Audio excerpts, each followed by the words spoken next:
পুলিশের বিশ্বাস ছিল যে যে ফোন থেকে সুজাতাকে কল করা হতো সেই ফোন আবার নিশ্চয়ই অ্যাক্টিভ হবে, আর সেটাই হলো। দুদিন পর পুলিশ খবর পেল যে সেই ফোনটা সুইচড অন হয়েছে। 44567876 এই নাম্বারটা যে ফোনে অ্যাক্টিভেট আছে ওই ফোনটা এক্ষুনি সুইচ অন হলো। ওই ফোনে এখন কোন নাম্বার ইউজড হচ্ছে? 44987875 এই নাম্বারের ডিটেলস আপনাকে মেল করে দিচ্ছি।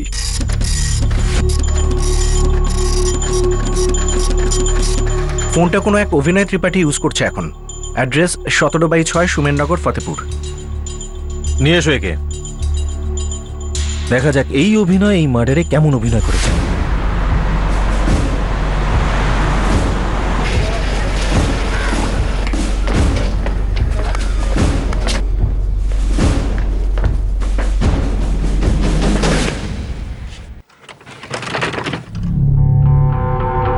অভিনয় ত্রিপাঠী? হ্যাঁ, আমি হলাম অভিনয় ত্রিপাঠী। চল আমাদের সাথে, লখনৌ থেকে সরাসরি নিতে এসেছি। আপনারা কারা? পাবলিক সার্ভেন্ট, পুলিশ বলে লোকে আমাদের। চল। আরে আমার কথা তো শুনুন স্যার, কোথায় নিয়ে যাচ্ছেন? আরে আমি কি করেছি কি বলবেন তো?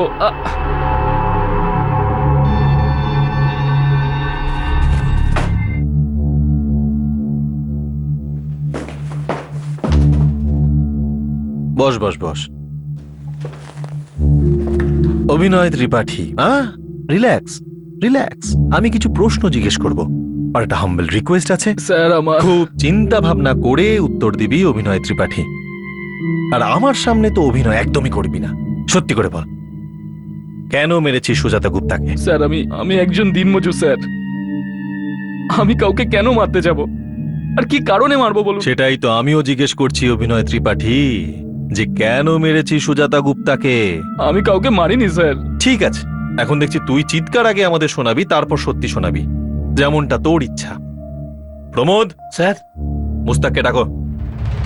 ও বলছিল 2 সপ্তাহ ধরে ও কারোর হাড় ভাঙেনি, ওর মজা আসছে না, ওর নাকি শরীর খারাপ। এর হাড় ভাঙলে ওর শরীর ঠিক হয়ে যাবে। ডাকো। গত 1 মাস ধরে তোর ফোন থেকে সুজাতার নাম্বারে ফোন করা হচ্ছে, আর সুজাতার মোবাইলেও যে শেষ কলটা করা হয়েছে সেটাও তোর ফোন থেকেই, কিন্তু নাম্বারটা আলাদা।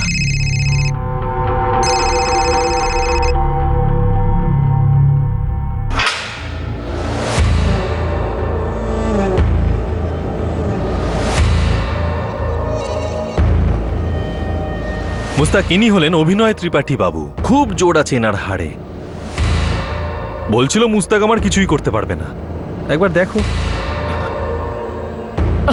বলছি স্যার, বলছি, আমি সব বলে দিচ্ছি স্যার। আমাকে টাকা দেওয়া হয়েছিল এই কাজের জন্য। কে টাকা দিয়েছিল? কে মারতে বলেছিল? কিভাবে মেরেছিস? মৃত্যুর আগে সুজাতার মুখ থেকে কোনো আওয়াজ কেন বেরোয়নি? বল। রাজেশ বলাতে করেছিলাম সব স্যার। রাজেশ সিং বলাতেই করেছিলাম। লোভে পড়ে গেছিলাম স্যার, টাকার লোভ স্যার।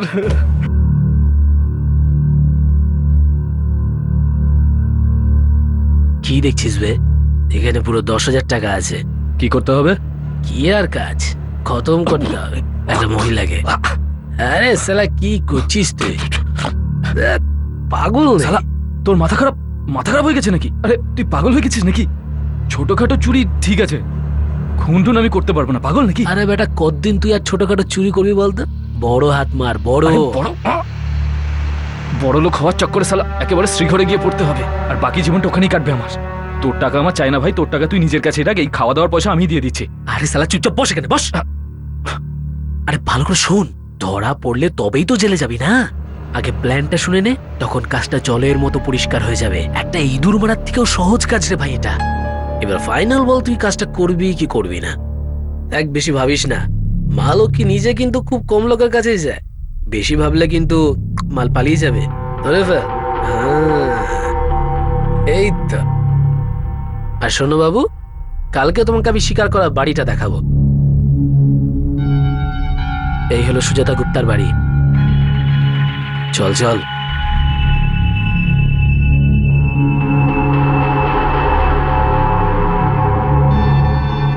রাজেশকে কোথায় থাকে? রাজেশও সুমেননগরেই থাকে স্যার। তুই রাজেশের হয়ে কাজ করেছিস, আর রাজেশ ও কার জন্য কাজ করেছে? সুজাতাকে মারার পেছনে উদ্দেশ্য কি ছিল? আমি জানি না স্যার, আমাকে শুধু টাকা দেওয়া হয়েছিল ওই কাজের জন্য, আর বাকি সব কথা কে মাথায় রাখবে বলুন? সব জাল প্রথম থেকেই পাতা হয়েছিল স্যার। কেমন জাল? মায়াজাল, মিথ্যা ছলনায় ভরা একটা গভীর ষড়যন্ত্র। একটা দান খেলা হলো আর সেটা সৌভাগ্যবশত সফল হলো। সবকিছু সেরকমই হলো যেরকমটা ভাবা হয়েছিল। এমনকি সুজাতা এতদূর পর্যন্ত সেই মায়াজালে ঢুকে গিয়েছিল যে সে নিজেকে সামলানোর সুযোগই পেল না। সুজাতা বুঝতেই পারল না যে সে নিজের মৃত্যুর জিনিসপত্রই কিনতে গিয়েছিল।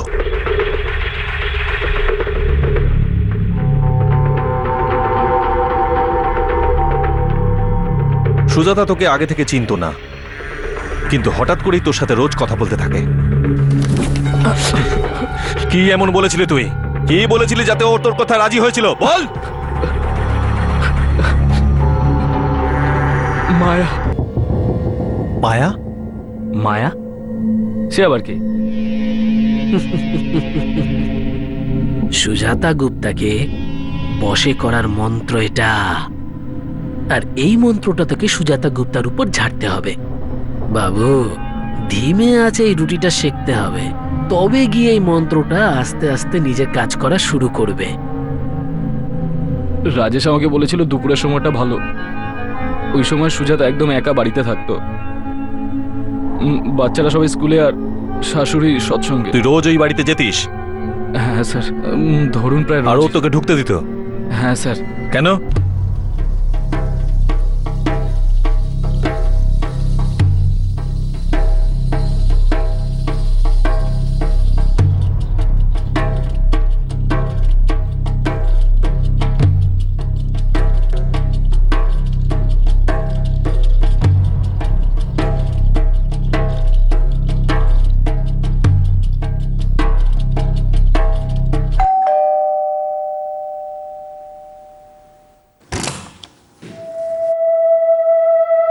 কি চান আপনি?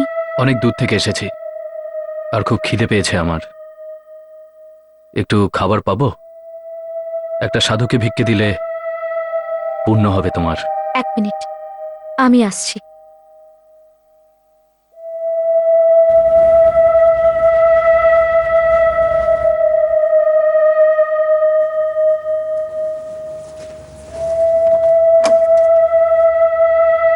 ক্ষমা করুন বাবা, শুধু এইটুকুই রয়েছে। কোনো ব্যাপার না, একজন সাধু তো খাবারের থেকে বেশি ভক্তিতে সন্তুষ্ট হয়। কল্যাণ হবে তোমার, সব সময় সুখ শান্তিতে তুমি থাকবে, সংকট কখনো তোমার কাছে আসতে পারবে না। প্রণাম বাবা। সদা সুখী থাকো।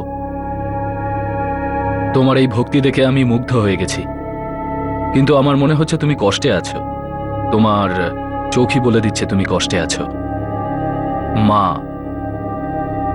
মাই তো তোমার সমস্যার মূল কারণ। সবকিছু থাকা সত্ত্বেও তোমার কাছে কিচ্ছু নেই।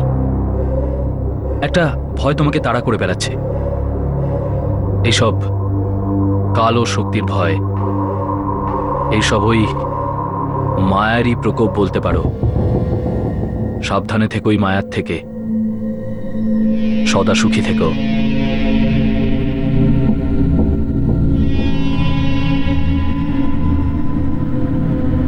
বাবা,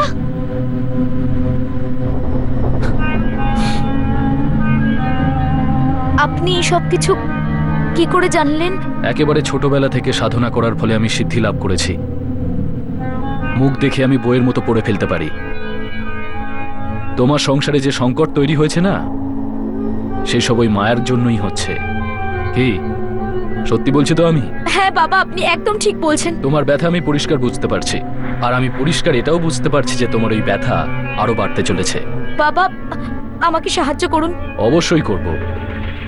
সাধুর ধর্মই তো হলো সেবা করা, আর তুমি আমাকে অন্ন দান করেছ। আমি তোমার কাছে ঋণী। নিজের দুঃখ থেকে কি মুক্তি পেতে চাও? হ্যাঁ বাবা। আমি বচন দিচ্ছি তোমাকে, আমি তোমাকে তোমার সব কষ্ট থেকে মুক্তি দেওয়াবো।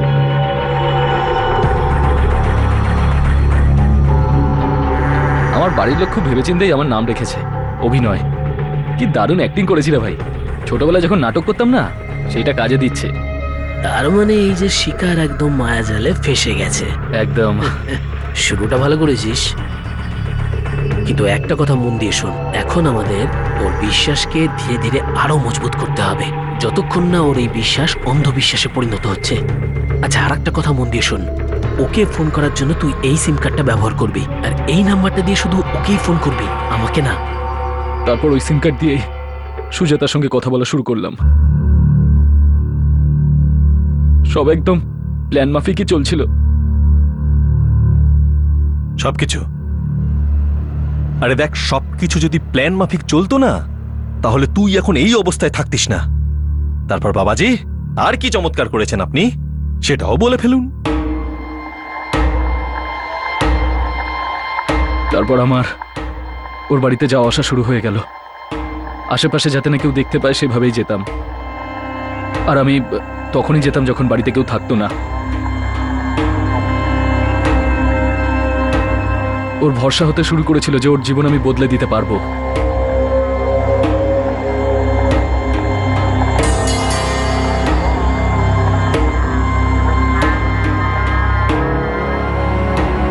এই জায়গাটা একেবারে আদর্শ যজ্ঞের জন্য। কিন্তু এই ব্যাপারে তুমি কাউকে কিছু আমাদের ব্যাপারে বলনি তো? না বাবা, আমি কাউকে কিছু বলিনি। আর কাউকে কিছু বলবেও না। এই বিষয়টা গোপন থাকা ভীষণ জরুরি। আজকে আমরা গৃহশান্তির জন্য পুজো করব আর নতুন একটা নিয়ম শুরু করব। তোমার সমস্যা খুব কঠিন, কিন্তু সমাধান আছে আমার কাছে। কিন্তু তার জন্য তোমাকে আমার সব কথা শুনতে হবে। বাবা, আপনি যা বলবেন আমি সেটা করতে রাজি আছি। এই যজ্ঞের সব জিনিস কিন্তু আমিই নিয়ে আসব, কিন্তু কিছু জিনিস তোমাকেই আনতে হবে, কারণ এটাই যজ্ঞের নিয়ম। হ্যাঁ, আপনি শুধু বলে দিন যে আমি কি কি নিয়ে আসবো।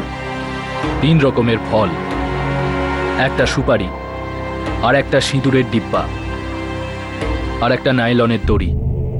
হ্যাঁ বাবা, আমি নিয়ে আসবো। তোমার একটু শারীরিক কষ্ট হবে, কিন্তু মানসিক যন্ত্রণা থেকে সারা জীবনের জন্য মুক্তি পেয়ে যাবে তুমি। আর ওই মায়ার মায়াজাল থেকে সারা জীবনের মতো মুক্ত হয়ে যাবে তুমি। মায়া নামে সত্যি কোনো মহিলা ছিল যাকে সুজাতা চিনত?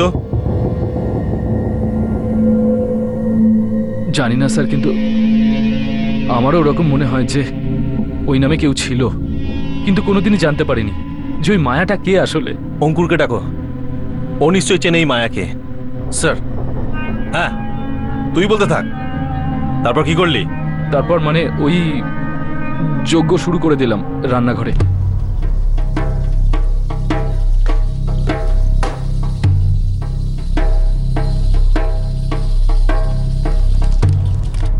ओम शक्ति रूपे विनाशक जा देवी शक्ति देही शत्रु नाशम शत्रु।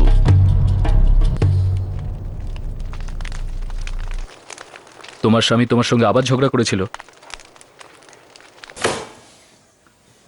কি হয়েছে? খাওয়া দাওয়া নিয়ে সমস্যা হয়েছিল। তরকারি সেদ্ধ হয়নি। হ্যাঁ বাবা। যেটা পছন্দ করে না সেটাই ওকে খেতে দিয়েছিলে, লাউ তরকারি। তুমি তো জানো যে আমি লাউ পছন্দ করি না, তাহলে কেন রান্না করলে? আমার মনে ছিল না। সেদ্ধ করাটাও তো ভুলে গিয়েছো। একেবারে কাঁচা ছিল ওটা, ওটাকে তো কাটার দরকার ছিল না, গোটা লাউটাই সাজিয়ে দিতে পারতে। ওই ব্যাস, যথেষ্ট হয়েছে। আমি তোমার রান্নার মুখ চেয়ে বসে নেই। তোমাকে রান্না করতে হবে না, আমি বাইরে খাবো। এই বিনা কারণে ঝগড়া, ছোট ছোট বিষয়ে মাথা গরম এমনি হচ্ছে না। তার মানে এইসব ওই মায়ের জন্যই হচ্ছে, বুঝলে?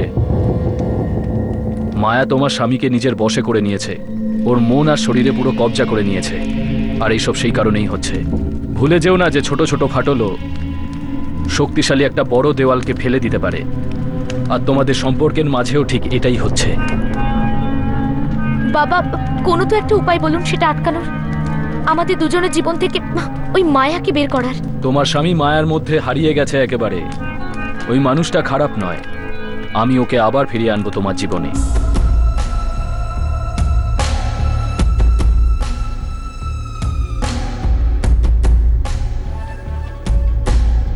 মায়া? কে মায়া?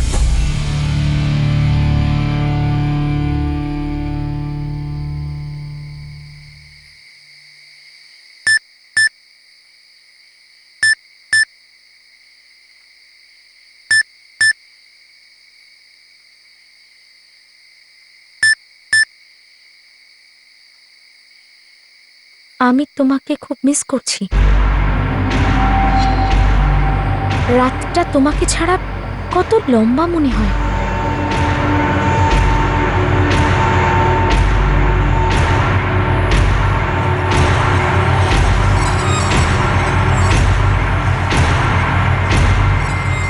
মায়া কি? মায়া? কি মায়া?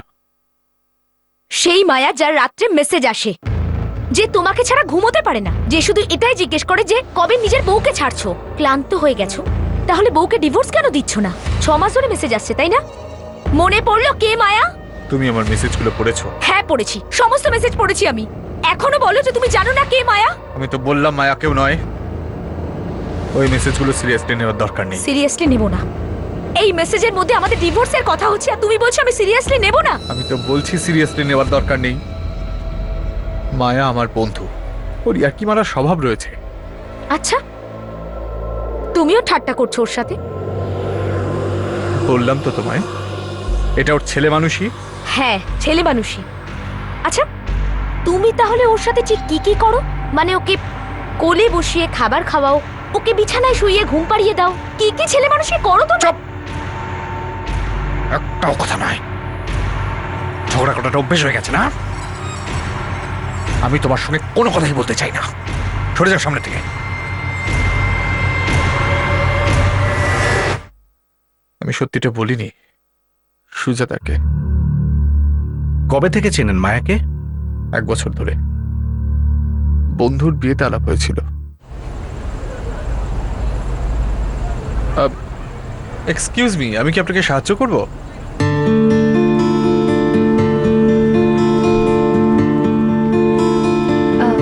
নো থ্যাঙ্কস, আমি ম্যানেজ করে নেব। আমি তো আপনাকে সাহায্যও করিনি আর আপনি থ্যাংক ইউ বলে দিলেন। আমি কিন্তু এই ধারটা রাখবো না। এবার আপনাকে সাহায্য করতেই হবে। একটা কাজ করছি, আপনি ওটা আমাকে দিন। চলুন। আমি পাত্রপক্ষ, বর আমার স্কুলের বন্ধু। ও তো আপনি বিজয়ের বন্ধু? হ্যাঁ। আমি ওর কাজিন। আশ্চর্য, এত বছরে একবারও দেখা হয়নি তো? এটা তো বিজয়ের দোষ। যদিও বিয়েটা আগে করতো তাহলে আমাদের আলাপ আগেই হতো। তো আপনি কি করেন? আমি একটা প্রাইভেট ফার্মে মার্কেটিং ম্যানেজার। আরে বাবা। আর আপনি? মার্বেলের দোকান আছে 3টে, এখানে লখনৌতে। বিয়েতে হওয়া বন্ধুত্ব এতটাই এগিয়ে গেল যে আপনার বিয়েই ভেঙে যাচ্ছিল? না স্যার, এরকম কোনো ব্যাপার ছিল না। আমার বিয়ে ভাঙার কোনো সম্ভাবনাই ছিল না। কিন্তু আপনার স্ত্রীর তো তাই মনে হচ্ছিল। ওর মনে হচ্ছিল যে মায়ের জন্য আপনি ওকে ছেড়ে দেবেন। কিন্তু স্যার, আমি তো এরকম কখনো ভাবিনি। তাহলে ও ভয় কেন পাচ্ছিল? আর তাছাড়াও স্যার, মায়ার সঙ্গে সুজাতার মৃত্যুর সম্পর্ক কোথায়? সম্পর্ক আছে অঙ্কুর বাবু। আপনার স্ত্রীকে মারার জন্য একটা মায়াজাল বিছানো হয়েছিল। আপনার স্ত্রীর ভীতিকে কেউ কাজে লাগিয়েছে। কে? একটা লোককে পেয়েছি, অভিনয় ত্রিপাঠী। অন্তর্যামী সাধু সেজে আপনার স্ত্রীকে ঠকিয়েছে। খুব ভাবনা চিন্তা করে এই জাল বিছানো হয়েছিল, যার সেন্টার পয়েন্টে একটা নামই এসেছে, মায়া। আপনার স্ত্রী চেয়েছিল মায়া আপনার জীবন থেকে চিরদিনের জন্য সরে যাক, আর তার জন্য এই ভণ্ড সাধুর সব কথা মেনে নেয়। ভণ্ড সাধু মায়াজাল? কে আপনি কি বলছেন বলে তো আমি বুঝতে পারছি না। এবার আপনিও অ্যাক্টিং করছেন, ভালো করছেন। অবৈধ সম্পর্কে লিপ্ত লোকজন অ্যাক্টিংটা ভালোই করে। তুই কি করে জানতে পারলি যে অঙ্কুর আর সুজাতার মধ্যে কি ব্যাপার নিয়ে ঝগড়া হয়েছিল? অঙ্কুর বলেছিল? রাজেশ বলেছিল স্যার আমাকে। রাজেশকে ঘরের কথা কে বলেছিল? অঙ্কুর নাকি তার মা কমলা দেবী? আমি জানি না স্যার, আমাকে কেউ কিছু বলেনি স্যার। সুজাতার সাথে তুই এমন কি করেছিলি যে মৃত্যুর আগে না ও চিৎকার করেছিল, না সাহায্যের জন্য কাউকে ডেকেছিল? কি করেছিলি? আমি কিছু করিনি স্যার। মানে যা কিছু করেছিল সুজাতা নিজেই করেছিল।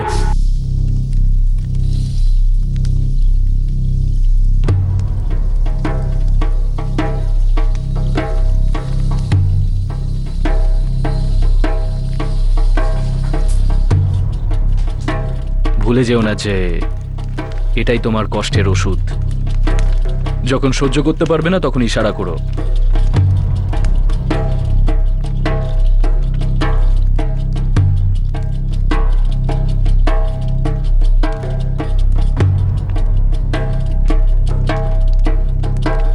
এর ওপর উঠে পড়ো।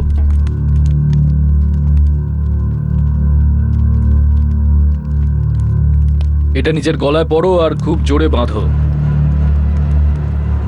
এবার আমি টুলটা সরিয়ে দিচ্ছি। কি তৈরি তো? বাবা বাবা আমি মরে যাব।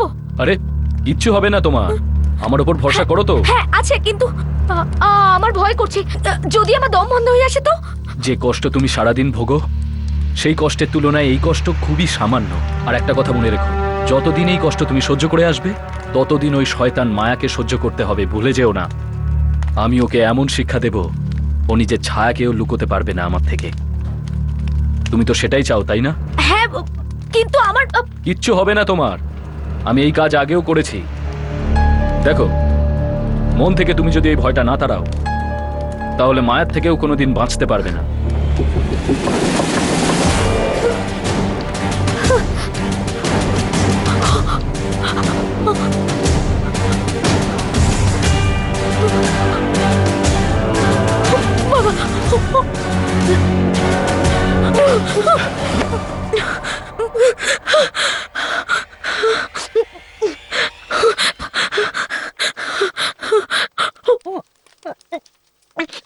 আমি বলেছিলাম না কিচ্ছু হবে না তোমার।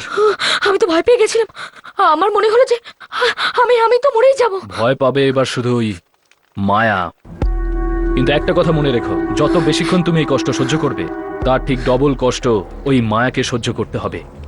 তোমার তো খুশি হওয়া উচিত, এতদিন মায়া তোমার উপর অত্যাচার করেছে,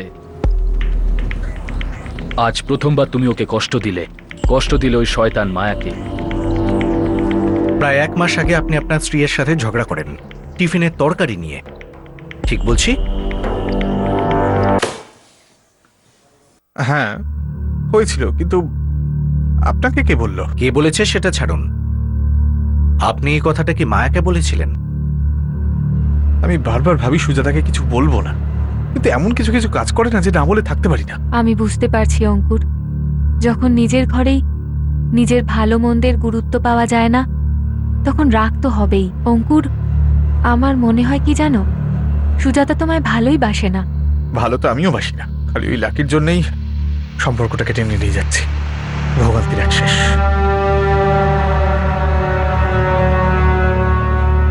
হ্যাঁ আমি বলে তো ছিলাম, এমনি কথায় কথায়। কথায় কথায় বলা কথা অভিনয় ত্রিপাঠী অব্দি পৌঁছে যায়। কে বলেছে ওকে? আপনি নাকি আপনার ওই মায়া মেম সাহেব? স্যার, ওই প্রায় 20 দিন মতো ওই যজ্ঞ চলেছিল।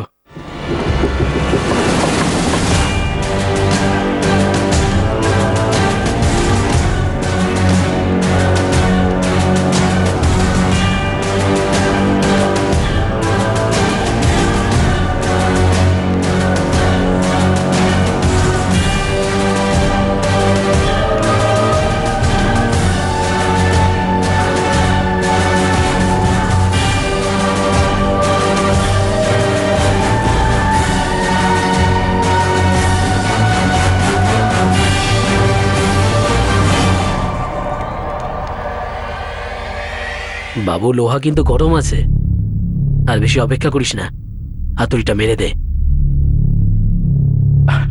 কাকা, হাতুড়ি তো আমি মেরেই দেব, কিন্তু এবার হাতুড়িটা খুব ভারী, অত সহজে তোলা যাবে না উপরে, বুঝলে?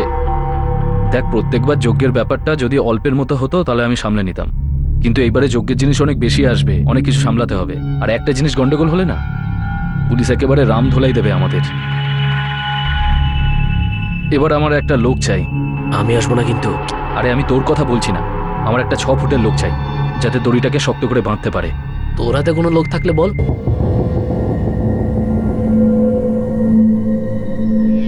মনে রাখবেন, মায়া যেন আমাদের ব্যাপারে না জানে। হাই অঙ্কুর, কেমন আছো তুমি? আমি ভালো আছি। তুমি কোথায় আছো? অফিসে। বলছি অঙ্কুর, তুমি ঠিক আছো তো? লাকি কেমন আছে? ঠিক আছে।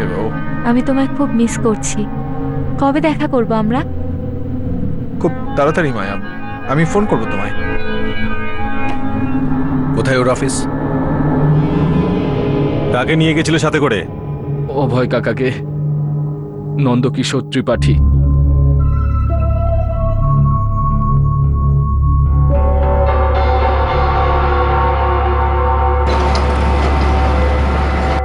তুই তোর কাকাকে সাথে নিয়ে গেছিলি, এতে সুজাতার একবারও সন্দেহ হয়নি? আমি সেই সুযোগই দিইনি স্যার। একদিন আগেই আমি ওর সঙ্গে কথা বলে নিয়েছিলাম।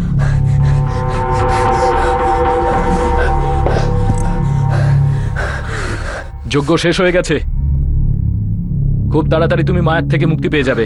কিন্তু বাবা, বাবা এটা আর কতদিন করতে হবে আমায়? রোজ আমি ভয় পাই যে কেউ না এটা জানতে পেরে যায়। আমি বললাম না, যজ্ঞ শেষ হয়ে গেছে, এবার শুধু একটা মহাযজ্ঞ করতে হবে, যাতে ভবিষ্যতে মায়া কখনো তোমার আশেপাশে ঘেঁষতে পারে, আর সেটা কালই করতে হবে।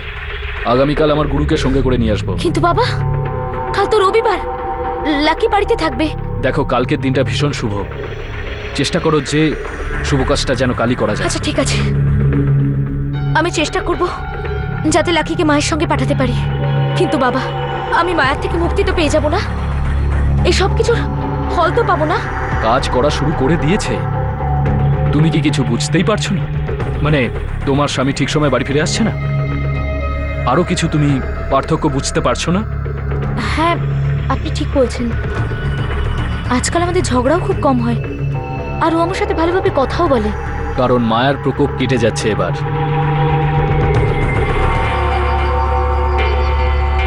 আরে 5,000 টাকা তো খুবই কম।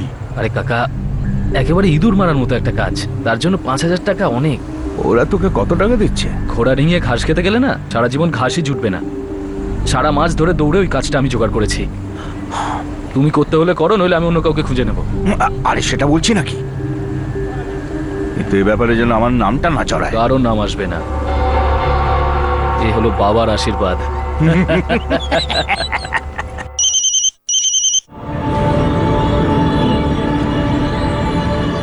আমার গুরুদেব চলে এসেছে, আমরা চলে আসি। হ্যাঁ, বাড়িতে কেউ নেই। আপনারা আমায় কোথায় নিয়ে যাচ্ছেন, আর আমি করেছিটা কি? মায়া ম্যাডাম, আমাদের পুলিশ স্টেশনে একটা ভাইরাস ধরা পড়েছে, মায়াজাল। আপনি একজন মায়া সফটওয়্যার ফার্মে কাজ করেন, তো আমরা ভাবলাম যে এই মায়াজালের অ্যান্টিভাইরাস আপনার কাছে নিশ্চয়ই পাওয়া যাবে।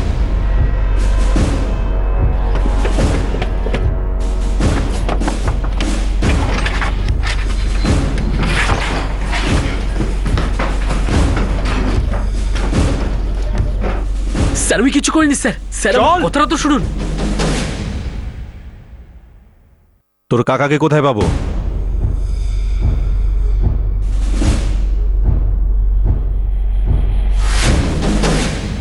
দশই আগস্ট রবিবার ছিল, আর সুজাতার ছেলে লাকি বাড়িতেই ছিল। সেই জন্য সুজাতা তাকে তার শাশুড়ির সঙ্গে বাইরে পাঠিয়ে দেয়। সুজাতার কাছে এটা খুব গুরুত্বপূর্ণ দিন ছিল। তার মতে সেই দিনটা তার জীবনে পরিবর্তন আনতে চলেছিল। সে ভেবেছিল যে মায়া তার স্বামীর জীবন থেকে সারা জীবনের মতো চলে যাবে।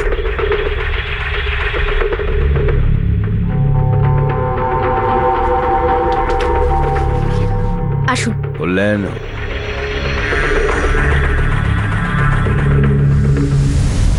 या देवी सर्वभूतेषु शक्तिरूपेण संस्थिता ओम स्वाहा ओम या देवी सर्वभूतेषु शक्तिरूपेण संस्थिता ओम स्वाहा स्वाहा।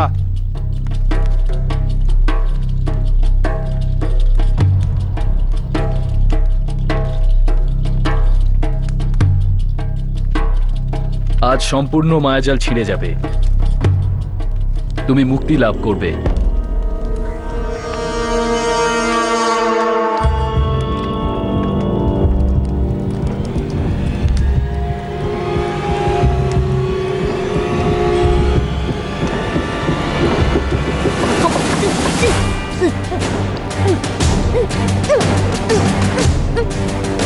বাবা,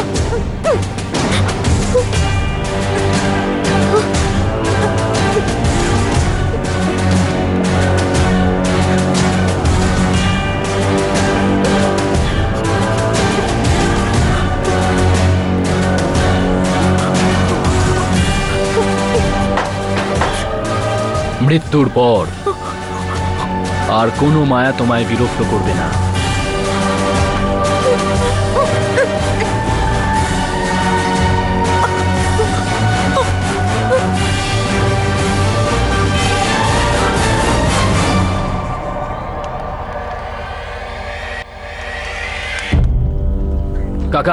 সব গুছিয়ে নাও তাড়াতাড়ি, কিচ্ছু যেন না থাকে, কোনো চিহ্ন যেন না এখানে পাওয়া যায়। চলো।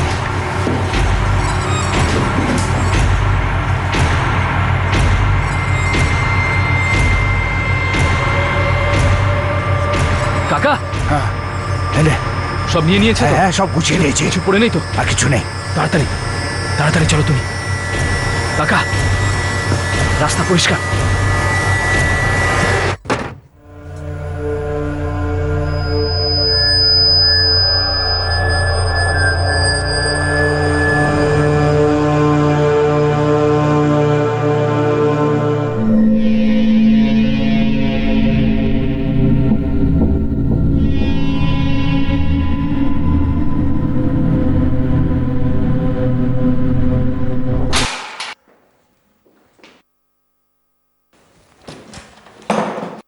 আমার ধারণা আপনারা দুজন এনাদের দুজনকে নিশ্চয়ই চেনেন।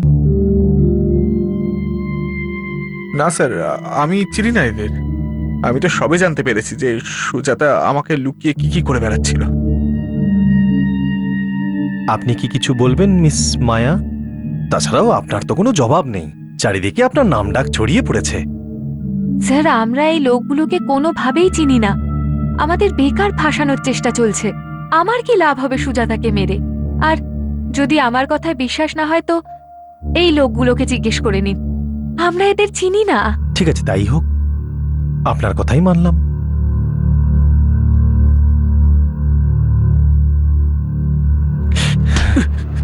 স্যার স্যার, এই অভিনয় তোর ভাড়া করা মাল। তুই কার ভাড়ার মাল বল? দেখ, এদের দুজনকে ভালো করে দেখ। এই দুজনের মধ্যে কে তোকে কাজটা দিয়েছিল বল? স্যার স্যার, এদের দুজনের মধ্যে কেউ না স্যার, কেউ না। আমি বলছি স্যার, আমি বলছি এই কাজটা করতে আমাকে বাবা সুলেমান বলেছিল।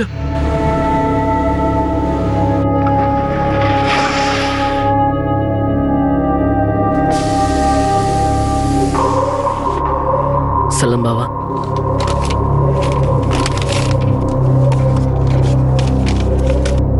ঠিকানাটা পেছনে লেখা আছে, কাজটা করতে পারবি তো? হ্যাঁ বাবা, 1 মাসের মধ্যে কাজটা হওয়া চাই। হয়ে যায় বাবা।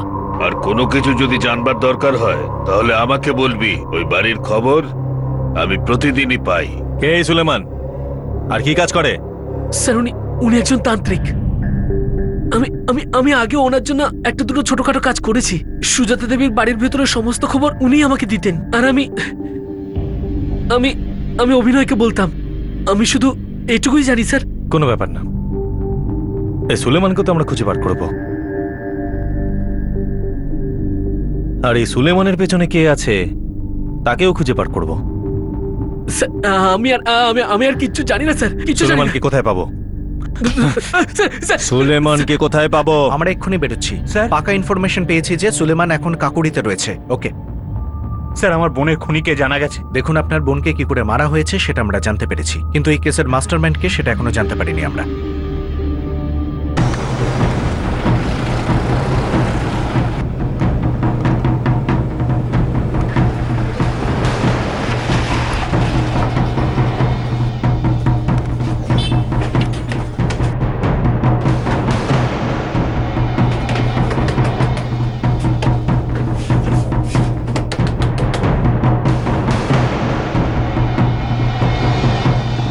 ওই যে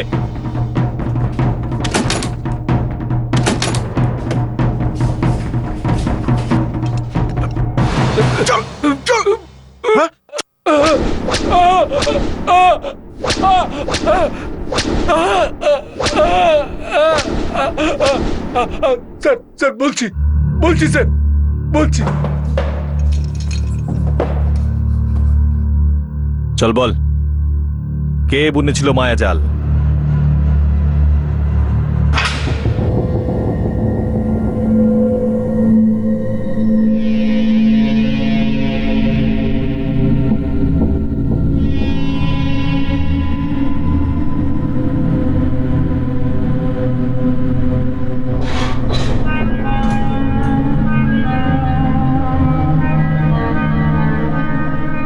আসুন আসুন, থামলেন কেন?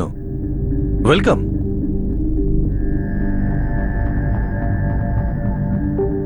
আপনি ভাবলেন কি করে এতদূর পৌঁছানোর পর আপনার কাছে পৌঁছাতে পারবো না? আপনি আপনার নামের বোনা জালে নিজেই ফেসে গেছেন ম্যাডাম মায়া। এই পুরো ষড়যন্ত্রের মূলে ছিল এক মহিলার লালসা, একজন বিবাহিত পুরুষকে পাওয়ার লালসা। মায়া বাবা সুলেমান মির্জার বিজ্ঞাপন পেপারে পড়েছিল, যেখানে সে অলৌকিক শক্তির অধিকারী বলে দাবি করেছিল।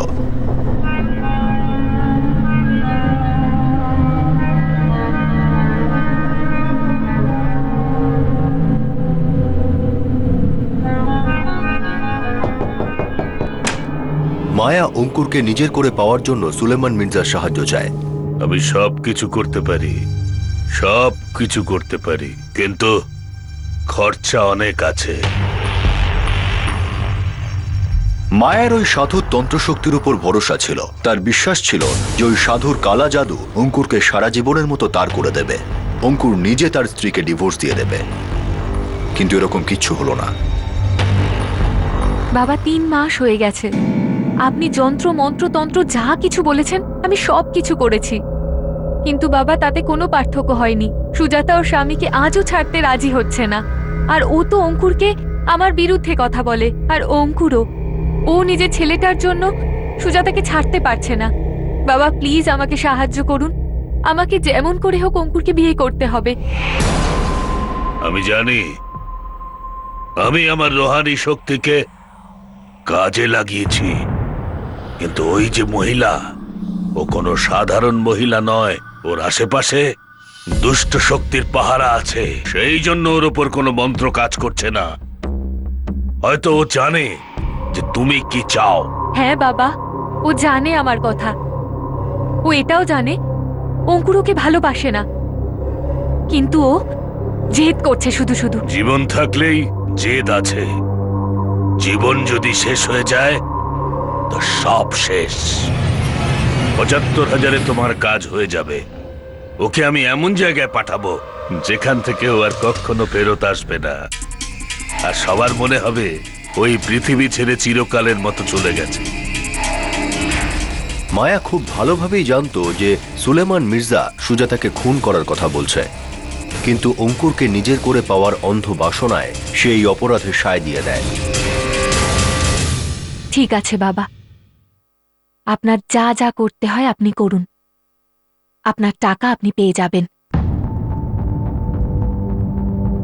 তুমি লেখাপড়া জানা, ভালো পোস্টে চাকরি করো, আর এই ভণ্ডর পাল্লায় পড়লে? এর কথা বিশ্বাস করলে? যার নিজেরই কপাল ফাটা, যে মানুষটা নিজের ভালো করতে পারে না, সে কিনা তোমার জীবন বদলে দেবে? কি করে ভাবলে তুমি যে তুমি একটা হত্যাকে আত্মহত্যা প্রমাণ করতে সফল হবে?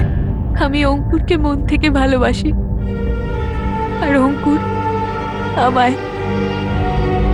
আমরা একে অপরকে ছাড়া বাঁচতে পারতাম না, কিন্তু সুজাতা থাকলে এটা সম্ভব হবে না। তোমার এই বোকা বোকা ধরনের জেদ, তোমার এই পাগলামো, তোমার এই অলিক চাহিদা তোমাকে আজকে এইখানে দাঁড় করিয়েছে, অপরাধী বানিয়েছে তোমাকে।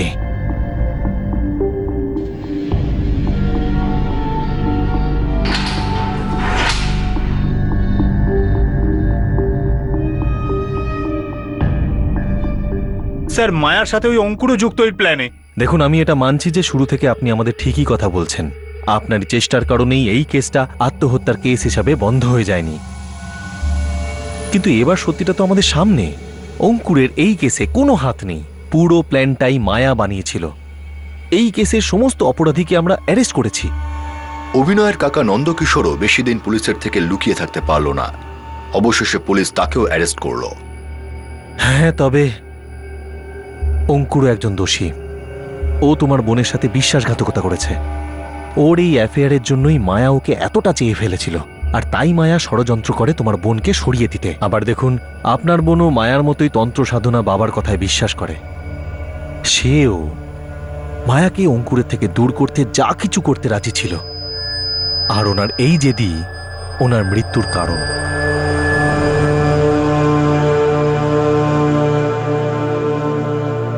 কেন করলে এরকম? তোমার জন্য অঙ্কুর, আমার প্রয়োজন ছিল তোমাকে। প্রয়োজন? প্রয়োজন তো আমার ছেলেরও তার মাকে ছিল। আমি সুজাতার ওপর রাগ করলেও ওকে ঘেন্না করতাম না। আর আমরা তো খুব খারাপ ছিলাম না, তাহলে কেন করলে সমস্ত? তোমার কাছে তো সব কিছু ছিল, ঘর, পরিবার। আমার কাছে কি ছিল? শুধু তুমি। কখনো আমার ফিলিং এর কথা ভেবে দেখেছো? সব সময় ভয় পেতাম তুমি আমায় ছেড়ে দেবে। ভয় পেতাম আমি তোমায় আমি হারিয়ে ফেলবো। হারিয়েই তো ফেললে। আমার ছেলে তার মাকে হারালো, আর তুমি আমাকে হারালে চিরদিনের মতো।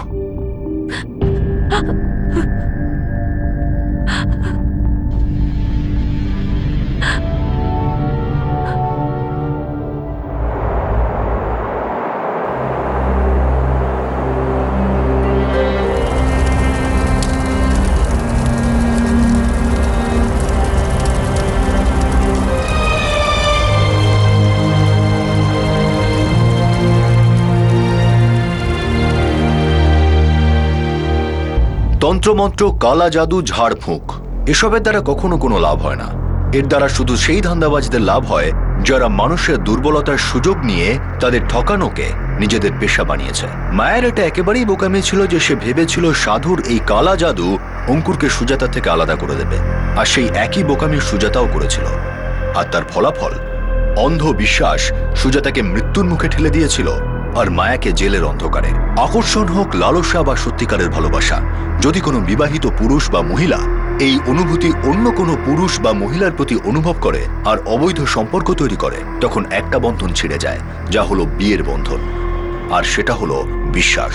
এটা আমরা শুধু সামাজিক দৃষ্টিকোণ থেকে বলছি না, বরং যদি লজিক্যাল দৃষ্টিভঙ্গি থেকেও দেখা যায় তো এটাই সামনে আসে যে দুজন মানুষ বিয়ের বন্ধনে কমিটেড, যদি তাদের মধ্যে একজন এক্সট্রা ম্যারিটাল অ্যাফেয়ার করে তাহলে দ্বিতীয়জন একলা হয়ে যায় আর সে মনে গভীর আঘাত পায়। যখন এই আঘাত বা কষ্ট কেউ পায় তখন কি করা উচিত? না এই দুঃখকে সহ্য করা সহজ, না ভুলতে পারা। যদি একে নিয়ন্ত্রণে আনার বদলে আরো টানা হয় তাহলে এটা ধ্বংস করে দেয়। আর তারপর কি হয়? যে মানুষটা কষ্ট দিয়েছে তাকে কষ্ট দেওয়ার চেষ্টা আবার কারো আবেগকে গভীরভাবে ঘায়েল করে, যার সাথে সে নিজে কখনো মনের দিক থেকে জুড়ে ছিল। তাহলে এই অবস্থায় কি করা উচিত? যা হয়েছে তা ভুলে গিয়ে এগিয়ে যাওয়া উচিত। এটা কোনো ফিলোসফিক্যাল নয়, বরং প্র্যাকটিক্যাল উপায়। কারণ ক্রাইম হলো একটা খাদের মতো, কোনো রাস্তা নয়। ক্রাইমের দ্বারা কিচ্ছু পাওয়া যায় না। Crime never page. ততক্ষণ সতর্ক থাকুন, সুরক্ষিত থাকুন, আর দেখতে থাকুন ক্রাইম পেট্রোল সতর্ক। শিক্ষা একজনকে, জ্ঞান আমাদের সবার। জয় হিন্দ।